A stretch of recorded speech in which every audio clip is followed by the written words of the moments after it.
Hi everyone.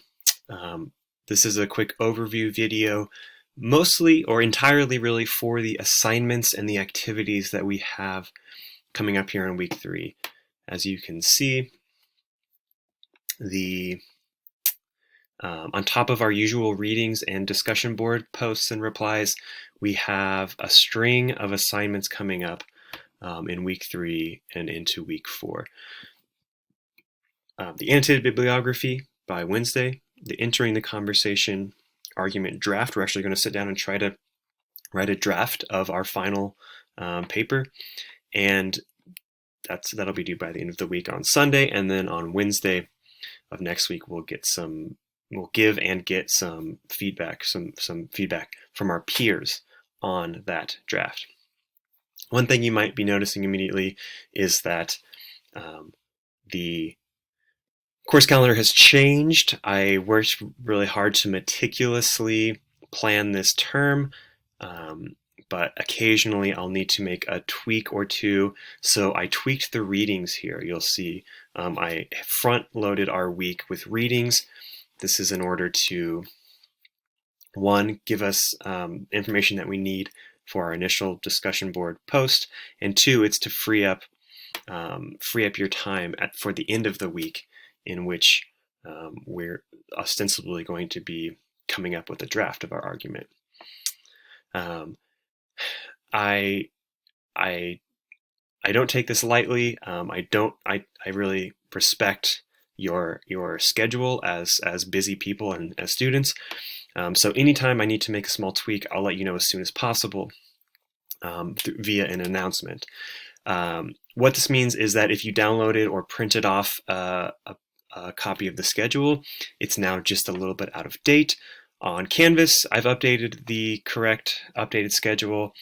All of these, course calendar, I should say, this document is what you'll find on Canvas right now. All of the Canvas dates now reflect this. So just be sure that you're working from the most updated course calendar. Great. So as we did in the past, I want to go through and hit some of the highlights of these assignments. These overview videos don't really serve as a substitute for reading and understanding the assignment prompt and the rubric thoroughly. So at this point, if you haven't already read through the assignment prompts for this week, I think it might be helpful for you to do that and then come back and listen to me expound upon them. So the annotated bibliography and primary research plan. Why are we doing research before we enter the conversation, before we find before we try to make a claim and support it? Well, as we learned last week, if we understand the academic writing and other intellectual types of writing as a conversation, they are necessarily, writing is necessarily intertwined with reading, with knowing what others have said before. Right? As Green puts it, we need to do research in order to show the reader that we have some ethos, that there's some reason to listen to us, that we know what's going on. As Green puts it, right, that we want to show that we understand the conversation, what others have said in the past, what the context is. I'll probably continue to use that Kenneth Burke metaphor. You might recall it's kind of this poetic, we read it in Green, it's this poetic representation of the argument, of argument as conversation. You arrive to a party, you come late, you understand what people are saying, you put in your oar, the hour becomes late, you depart. It's a very poetic representation of intellectual inquiry. But I'm going to take a less poetic approach, and if we extend that metaphor, and let's say show up to a party, you kick down the door, and everyone who's been there before you has been discussing gravity. You kick the door down and you say, "This is what I think about gravity," and you have no idea what anyone who is there before you has said about gravity. that doesn't show that you have a lot of ethos, right? That's what it's like if you sit down to write about, you have something that you want to say about your discourse community, but you don't know what other important figures have said about it in the past. It really doesn't help convince academic readers because you're not really showing that you know the conversation. Secondly, right, we are doing research so that we'll have some evidence to support our claims. We're making claims in this argument, and what we're learning this week is that a claim by itself isn't an argument. A claim by itself is an opinion, right? So to make a argument, to structure an argument that's convincing for academic readers, we need to have claims, but we also need to have some evidence. And we also need to have thorough argumentation to show how that evidence supports our claims. So we're doing research to also be able to have some evidence to back up the claims we're making. Okay. So again, I'm cherry picking through this assignment. I'm skipping step 1. I think you can figure it out. The meat and potatoes of the annotated bibliography are to find 3 sources. Let me rephrase that. Are to find many more sources perhaps, but to select the 3 sources that we think have a lot of ethos and that are most directly related to that issue, tension, conflict, unsettled conversation that's going on in our discourse community. So I suggest not choosing the first 3 you come across. We want really quality sources here because if they're really quality sources and if they're really relevant to our research questions, we'll be able to take what we do here and it will really set us up for success when we sit down to incorporate these sources in our argument. So for each source, I want you to create a citation, an academic citation. Now, if you haven't already discovered this, in this course, I'm allowing you to choose what academic citation style you would like. So if you're familiar with APA, your major uses APA, you are welcome to cite in APA throughout this project, throughout this course. I'm just asking that you do so consistently. So for each source, we want an academic citation, and 2, we want an annotation. And all that means is just we want you to take some notes to write up to understand the source.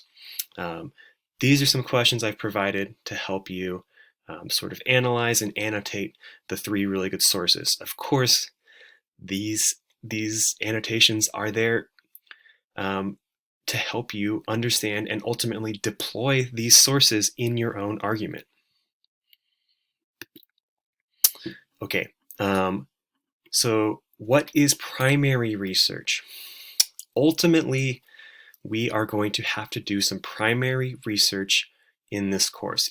It's in our learning outcomes that we do primary research to support our claims, but I'll say it right now, we don't have to do primary research. We don't have to include any primary research in the entering the conversation argument. Okay, I'll say it again in just a moment. But before we move on, we should probably define primary research. We'll read Driscoll, but it's worth prefacing it now. Primary research is research that is collected firsthand rather than found in a book, database, or journal. So I'm guessing that most of the research you've done in the past is not primary research. What we're going to be doing for what we're doing this week is secondary research. Probably what you've done in high school or in college in the past is secondary research, right? If you find it in the library, in a newspaper archive, on someone's blog, if somebody has collected and written and published in some way a source, that's probably secondary research. Primary research, on the other hand, is research or information that you collect or produce yourself. Almost always by one of these 3 ways: by conducting interviews with someone in your discourse community, by observing how your discourse community uses language, and of course I'm making this specific to our class, but interviews, observations, and surveys are how everyone collects primary research.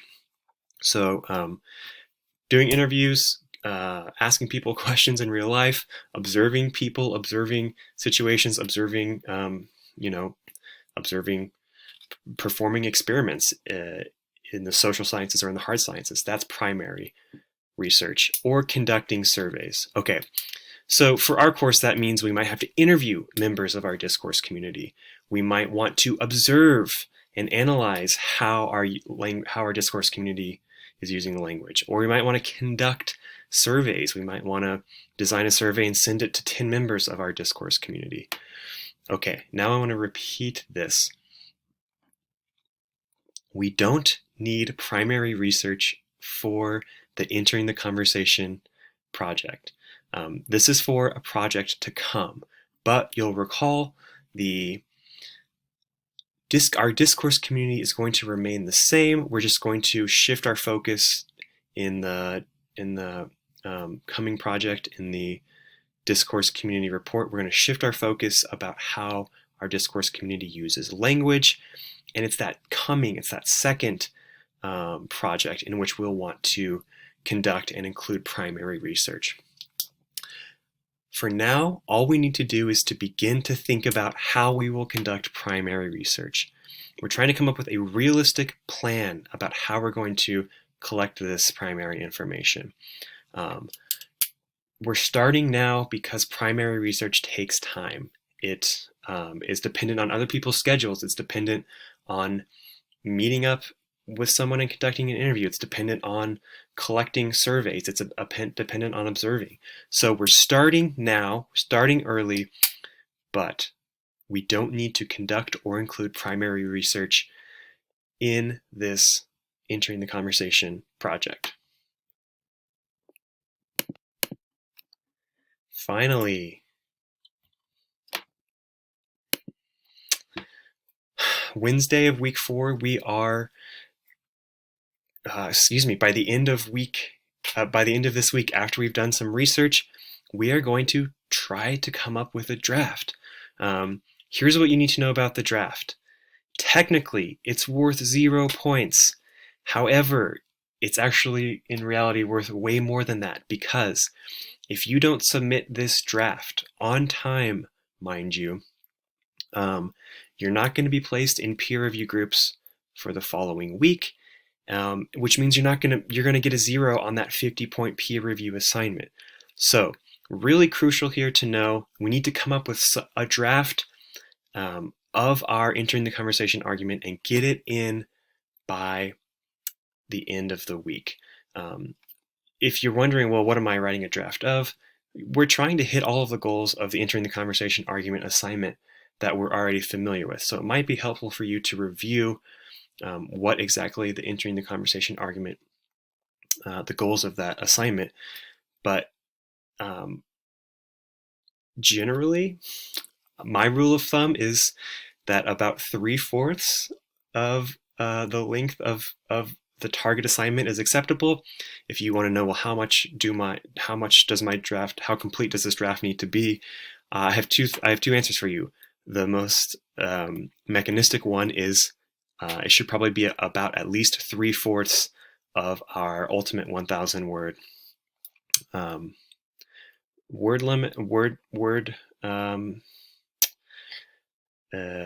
not limit, but minimum. So another way to answer that question is for me to simply say, the more thoroughly you complete this draft, the more helpful the feedback you're going to get will be, and the closer you'll be to a final assignment that's in really good shape. So it's a lot to do this week, but I do encourage you to put some effort into this draft, so we're not wasting one another's time when we complete peer reviews, and to submit it on time. If you submit it late, I cannot put you into peer review groups. You're going to submit this on Sunday night. Monday morning, you'll be in groups. So I cannot let you submit late, because that's going to force me to contact your peers and say, hey, I know it's Tuesday, but John's essay just came in. Can you review it? As always, let me know if you have any questions.